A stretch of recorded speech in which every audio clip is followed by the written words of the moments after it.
Hi అండి, అందరికీ నమస్కారం. Welcome to AP news updates in Telugu.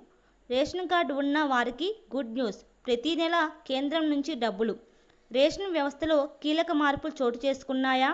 కేంద్ర ప్రభుత్వం కొత్త విధానాన్ని అమలు చేయనుందా? ఇప్పటి వరకు అమలులో ఉన్న విధానాన్ని మార్చేందుకు సన్నాహాలు చేస్తున్నారా? అవుననే సమాధానం వినిపిస్తుంది. మరి ఈ మార్పులు ఏమిటి? ప్రజలకు కలిగే ప్రయోజనాలు ఏమిటి? ఇప్పుడు తెలుసుకుందాం.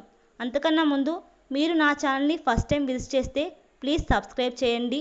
అలాగే వీడియో నచ్చితే లైక్ చేయండి. మరిన్ని ఇలాంటి అప్డేట్స్ కోసం పక్కనే ఉండే బెల్ ఐకాన్ కూడా యాక్టివేట్ చేయండి ఫ్రెండ్స్. ఇక ఆలస్యం చేయకుండా వీడియోలోకి వెళ్ళిపోదాము. రేషన్ వ్యవస్థ లక్ష్యం పేద మధ్యతరగతి కుటుంబాలకు పోషకాహారం అందించడమే రేషన్ వ్యవస్థ లక్ష్యం. ప్రభుత్వ పథకాలలో రేషన్ కార్డు ప్రామాణికంగా ఉపయోగిస్తున్నారు. అయితే త్వరలో రేషన్ విధానంలో కీలక మార్పులు చోటు చేసుకున్నాయని సమాచారం. కరోనా సమయంలో చాలామంది ఉపాధి కోల్పోయారు. అప్పుడే రేషన్ వ్యవస్థ ఎంతో మందికి అండగా నిలిచింది. ముఖ్యంగా కేంద్ర ప్రభుత్వం ఉచితంగా బియ్యం అందించడం వల్ల ఎంతోమంది లబ్ధి పొందారు. ప్రస్తుతం కూడా ఉచితంగా బియ్యం పంపిణీ కొనసాగుతుంది.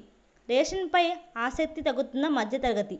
ఇదిలా ఉండగా రేషన్ తీసుకునే వారి సంఖ్య క్రమంగా తగ్గుతుంది.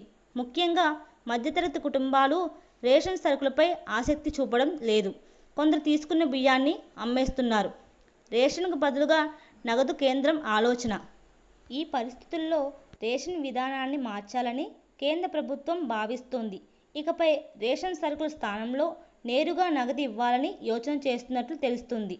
అయితే ఈ నిర్ణయం ఎప్పటి నుంచి అమలులోకి వస్తుంది అనేది అధికారికంగా ప్రకటించాల్సి ఉంది.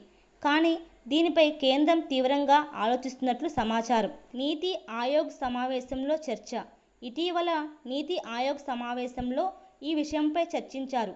రేషన్పై ఆధారపడే కుటుంబాలకు నిత్యావసరాల స్థానంలో నగదు ఇస్తే ఎలా ఉంటుందన్న అంశాన్ని పరిశీలించారు. ప్రజలకు నిజంగా లాభమా అనే ప్రశ్న కూడా ముందుకు వచ్చింది. నగదు విధానం లాభమా నష్టమా?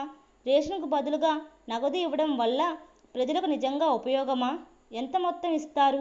అది రేషన్ సరుకులకు సమానమా అనే సందేహాలు ఉన్నాయి. అయితే కేంద్రం నగదు పంపిణీ విధానాన్ని అమలు చేయాలని చూస్తున్నట్లు సమాచారం. ఇందుకు సంబంధించిన పూర్తి విధి విధానాలు త్వరలో వెల్లడి కానున్నాయి. మీకు ఈ వీడియో కానీ నచ్చితే ప్లీజ్ లైక్ చేయండి, షేర్ చేయండి. మరిన్ని ఇలాంటి అప్డేట్స్ కోసం పక్కన ఉండే బెల్ ఐకాన్ కూడా యాక్టివేట్ చేయండి. Thank you so much for watching this video.